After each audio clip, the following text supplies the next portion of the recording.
पाक पढ़ें अल्लाहुम्मा सल्ली अला सय्यिदिना व शफीना मौलाना मुहम्मद व बारिक वसल्लिम।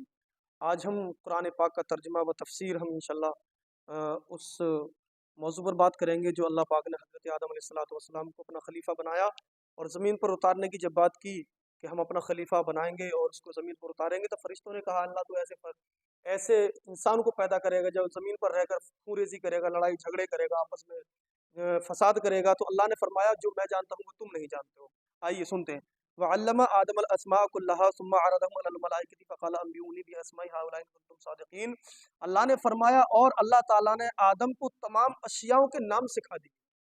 आदम को जब बनाया अल्लाह पाक ने तो तमाम चीज़ों के नाम सिखा दिए।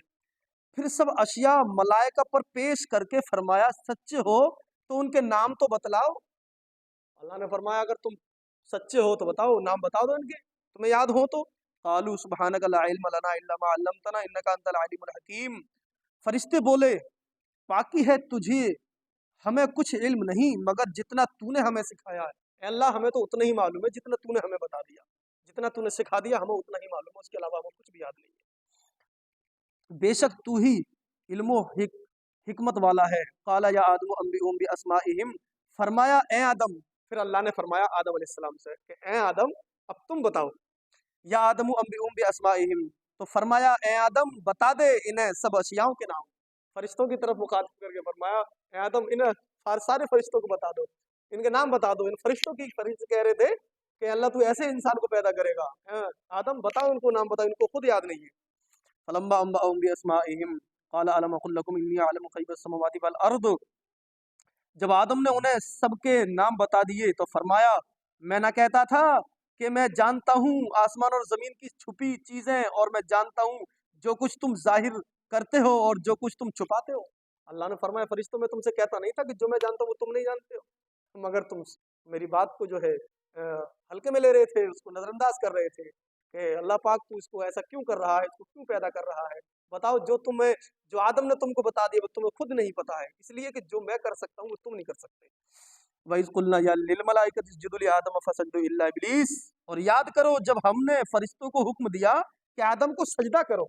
जब आदम पैदा हो गए तो अल्लाह ने फरमाया सारे फरिश्तों को बुला कर सारे फरिश्ते इकट्ठे हो गए, फरिश्तों आदम को सजदा करो। क्या हुआ? इल्ला फसजदू लि आदम फसजदू इल्ला इब्लीस। सजदा करो आदम को तो सबने सजदा किया सिवाय इब्लीस के, क्योंकि इब्लीस जो था वो मुअल्लिमुल मलकुत तो था, सारे फरिश्तों का सरदार तो था, मगर वो नूरी नहीं था, इसलिए कि वो जिन्नातों की औलाद में से था, आग से पैदा किया हुआ था वो। अबा वस्तकबर व काना मिनल काफिरीन। तो वो मुनकिर हुआ और गुरूर किया और काफिर हो गया। तो पता चला कि जो तकब्बुर करता है, गुरूर करता है, घमंड करता है, अल्लाह उसे जलील ख्वार कर देता है, उसकी सारी नेमतें छीन लेता है, उसकी सारी शोहरतें छीन लेता है, उसे बिल्कुल रोड पे खड़ा कर देता है। वकुल्ना या आदम उस्कुन अंत व ज़ौजुकल जन्नत व कुला मिनहा रगदन हैसु शि'तुमा वला तक़रबा हाज़िहि शजरत फतकूना मिनज़ ज़ालिमीन। फरमाया ए आदम तू और तेरी बीवी इस जन्नत में रहो और खाओ उसमें से इसमें से बेरोक टोक जहां तुम्हारा जी चाहे, मगर इस पेड़ के पास न जाना। जो गेहूं का पेड़ है, जो आज हम रोटी खाते हैं ना, रोटी खूब खाते हैं, उस गेहूं का पेड़ जो था अल्लाह ने कहा कि इस पेड़ के करीब मत जाना, इस दरख्त के झाड़ के पास मत जाना। फतकूना मिनज़ ज़ालिमीन, कि हद से बढ़ने वाले में से हो जाओगे। आदम अगर तुम चले गए, इसको तुमने इस्तेमाल कर लिया तो मामला गड़बड़ हो जाएगा। फ़अज़ल्लहुमुश शैतानु अन्हा फ़अख़रजहुमा मिम्मा काना फ़ीह। तो शैतान ने जन्नत से उन्हें लग़ज़िश दी और जहां रहते थे वहां से उन्हें अलग कर दिया। हजरत आदम अलैहिस्सलाम को शैतान ने बहका दिया। वक़ुल्ना हबितू बअदुकुम लिबअदिन अदुव्व। आपस में एक तुम्हारा दूसरे का दुश्मन और तुम्हें एक वक्त तक जमीन में ठहरना और बरतना है। अल्लाह ने फरमा दिया आदम अलैहिस्सलाम से। फिर सीख लिए आदम ने अपने रब से कुछ कलमे, तो अल्लाह ने उनकी तौबा कबूल फरमा ली। जब 300 बरस अल्लाह पाक ने जब जन्नत से जब जमीन पर हजरत आदम को उतार दिया, तो आदम अलैहिस्सलाम तन्हाई में, हौलनाक मामला था, दुनिया में आदम ही थे, इंसान और कोई था ही नहीं। तो वो एकदम दिल उनका तारी रहता था, दिल तो लर्जा रहता था, अल्लाह की याद में, अल्लाह की हैबत से डरते रहते थे, रोते रहते थे, यहाँ तक कि 300 बरस मुसलसल रोते रहे। 300 बरस के बाद अल्लाह ने उनके दिल में एक बात डाल दी।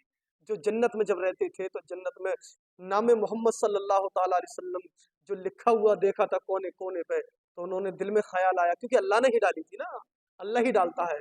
اللہ نے ڈال دی بات، اے آدم اسی نام کو پکارو جو نام تم نے میرے نام کے ساتھ دیکھا ہے۔ تب آدم نے کہا مولا تجھے اس نام کا واسطہ جو جنت کے کنگوروں پہ میں نے تیرے نام کے ساتھ لکھا دیکھا ہے، اللہ تو میری اجتہادی خطاؤں کو معاف فرما دے۔ اللہ نے اس نام محمد کے صدقے آدم کی خطا اجتہادی کو معاف فرما دیا۔ سبحان اللہ، یہ کیا نام محمد صلی اللہ تعالیٰ علیہ وسلم کتنا پیارا نام ہے۔ انہ هو التواب الرحیم، بے شک وہی ہے بہت توبہ قبول فرمانے والا مہربان۔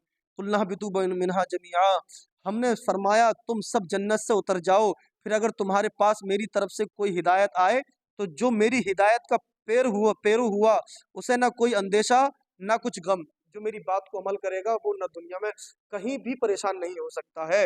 والذین کفروا وکذبوا بآیاتنا اولئک اصحاب النار هم فیہا خالدون، اور وہ جو کفر کریں اور میری آیتیں جھٹلائیں گے وہ دوزخ والے ہیں، ان کو ہمیشہ اسی میں رہنا ہے۔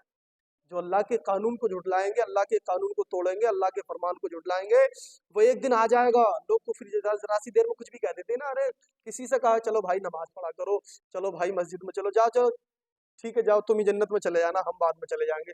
ارے بھائی یہ کفری جملے انسان کو نہیں بولنے چاہیے۔ پتہ نہیں کہ سنا نہیں کہ اللہ پاک کافروں کو دردناک عذاب عطا فرمائے گا، دردناک عذاب عطا فرمائے گا۔ اس سے گندم یا انگور وغیرہ مراد ہے۔ اب ہم تفسیر اس کا پڑھتے ہیں۔ ظلم کے معنی ہے کہ کسی شے کو بے محل وضع کرنا یا ممنوع، اور انبیاء معصوم ہیں ان سے گناہ سرزد نہیں ہوتا۔ جہاں ظلم اور خلاف اولا کے معنی ہیں، اب پتہ چلا کہ ہم ایک بچوں کو بھی معصوم کہہ دیتے ہیں۔ ہمارے گھروں میں ماں اور بہنیں ہوتی ہیں، وہ بچوں کو معصوم کہہ دیتی ہیں۔ معصوم نہیں کہنا چاہیے، کیونکہ معصوم انبیاء ہوتے ہیں، فرشتے ہوتے ہیں، معصوم ہم بچے نہیں ہوتے، اس لیے معصوم بچوں کو نہیں کہنا چاہیے۔ معصوم وہ ہوتا ہے جس سے گناہ کبھی ہو ہی نہیں سکتا، اس کو معصوم کہا جاتا ہے۔ انبیاء علیہ الصلوۃ والسلام کو ظالم کہنا اہانت و کفر ہے، جو کہے وہ کافر ہو جائے گا۔